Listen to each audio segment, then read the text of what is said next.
e muito menos ainda que exame que a gente tem que pedir diante de uma determinada situação.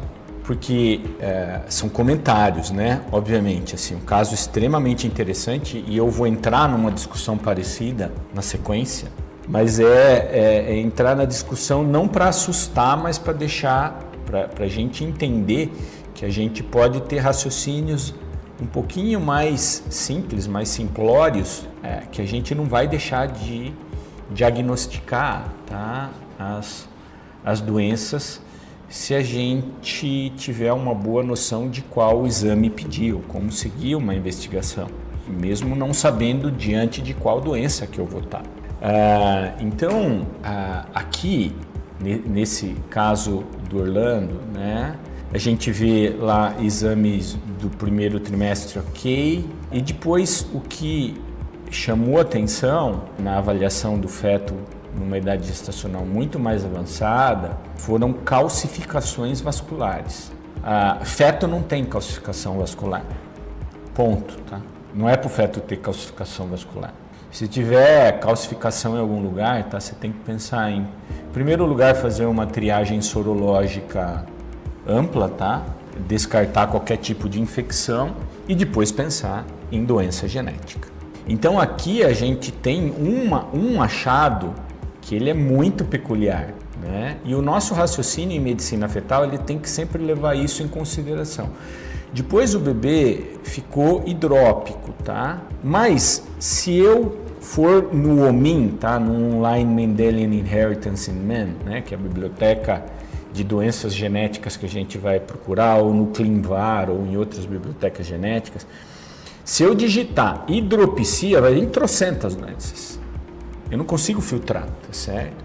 Quando a gente vai estudar uma provável doença genética, a gente tem que filtrar a nossa pesquisa, a nossa investigação pelas peculiaridades e não pelo genérico. Ok, o bebê está hidrópico, tá? Então edema de pele subcutâneo, derrame líquido, eu tenho que lembrar, tá?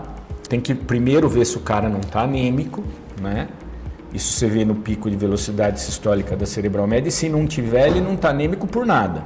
Ele não está anêmico por imunização, ele não está anêmico por doenças genéticas que dão anemia, ele não está anêmico por infecção que dá anemia, ele não está anêmico por nada.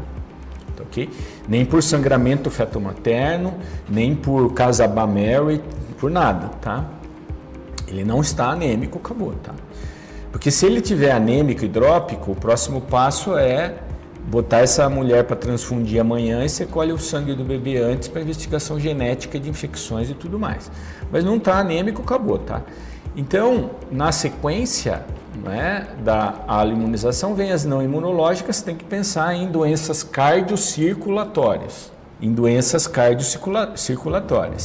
E aí foi visto nesse bebê, né, que ele tinha alterações cardiocirculatórias. Ele tinha alteração no coração, tinha calcificações vasculares, tá? E isso provavelmente está associado à hidropsia. Agora, e aí entra, né? Como que eu raciocino daí para frente, entendeu? O que mais chama atenção nesse bebê? É calcificação de vaso, tá? Então, se você quiser tentar formular prováveis hipóteses ou prováveis etiologias antes de você ter um exoma na mão, um exame de genética na mão, você tem que pesquisar o que dá calcificação vascular dentro de um feto, num fetinho, tá? E você vai ter ali, não é, uma sugestão de uma dúzia aí provavelmente de doenças que podem dar calcificações vasculares, no meio das quais existem condições genéticas, ok? Então a gente tenta raciocinar desse jeito.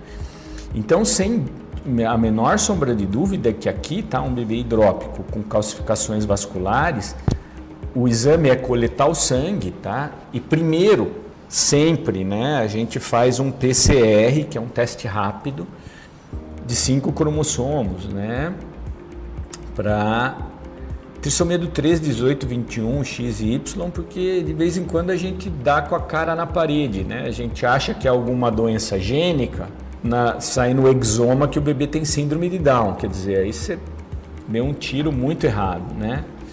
Então a gente começa na investigação genética fazendo o teste mais simples, tá? ou faz um cariótipo, ou faz um PCR de 5 cromossomos. O PCR de 5 cromossomos é mais rápido. E hoje, na sequência, tá? Ok? Eu sempre discuto isso com os alunos, tá? Não vale muito mais a pena a gente ir para microarray, tá? Para os arrays, tá? Porque os exomas, tá, ok? Eles incluem pesquisas de copy number variations menores do que as que são detectadas no array. Hoje, tanto o CGH Array quanto o SNP Array, tá, disponíveis aqui no Brasil, tá, eles vão checar deleções ou duplicações de fragmentos do DNA que tem mais de 300 mil pares de bases. São fragmentos grandes, esses fragmentos geralmente têm muitos genes, né? Dezenas de genes. O copy number variation que vai ser checado nos exomas hoje, da maioria dos laboratórios com os quais a gente trabalha, eles checam perdas e ganhos de material genético muito menores do que o microarray consegue detectar. Então ele é um exame, o microarray que está embutido no exoma, vamos dizer assim, ele tem uma resolução muito melhor do que o copy number variation do microarray convencional, convencional CGH e SNP. Então a gente pode fazer um bypass hoje no microarray, mesmo quando a gente está pensando em alguma microdeleção, e pedir direto exoma com CNVs. Por que é legal a gente fazer um pedido genérico, tá? Porque se o bebê tiver uma doença que não está dentro de um painel do laboratório, você não vai pegar a doença.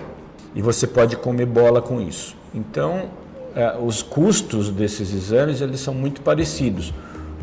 Hoje, o preço de um exoma e de um microarray está muito perto. E você fazer um exoma completo e fazer um painel de doenças genéticas, você vai gastar praticamente a mesma coisa, dependendo do laboratório que você for pedir. Então a sugestão, tá, é de você solicitar um array, tá, ok? Ou melhor, um exoma, tá? É solicitar um exoma completo, tá? Com CNVs. Hoje, como eu disse, os laboratórios, os melhores laboratórios que a gente tem, tá? Eles vão checar os 20 mil genes, 140, 160 mil exons, tá certo? Nos exomas, mas além do exoma, eles vão checar ganhos e perdas de fragmentos do DNA que são maiores do que os genes, que eventualmente o exoma poderia não pegar, tá? Ele vai checar esses ganhos e perdas a cada 20, 30 mil pares de bases. Então isso é uma resolução muito alta. Então, se você tivesse solicitado para essa gestante um exoma com CNVs, ele ia pegar essa alteração. O que está descrito aqui, tá? É uma microdeleção, tá? No braço longo do cromossomo 6, na região 23.2, tá? É uma deleção, tá? Que você está vendo aqui. E por que ele está dizendo que é em homozigose? É porque esse bebê tem duas deleções. E tendo essa deleção em duas cópias, obrigatoriamente você tem que ir lá investigar os pais, tá? Obrigatoriamente. E isso foi encontrado no pai e na mãe, tá? Então, essa deleção em heterozigose nos pais não causou problema nenhum. Mas em homozigose, ela causou uma doença que leva a calcificações vasculares. Então a interpretação aqui, tá? Então aqui, tá, não foi feito o exoma nesse bebê. Aqui foi feito um microarray, tá? Tá escrito aqui. E esse é um resultado de microarray, não é um resultado de exoma. A questão é que quando vem o resultado do microarray e existe uma deleção ou adição, o que o laboratório faz? Ele pega esse fragmento que está deletado ou que ele está em cópia a mais E ele diz, olha, no meio desse fragmento tem genes X, Y, Z, tá? Tem um monte de gene. E aí a gente tem que estudar para ver se esses genes que estão presentes nessas deleções têm correlação com o quadro clínico que a gente está vendo. Ok? É isso que a gente tem que ver, tá?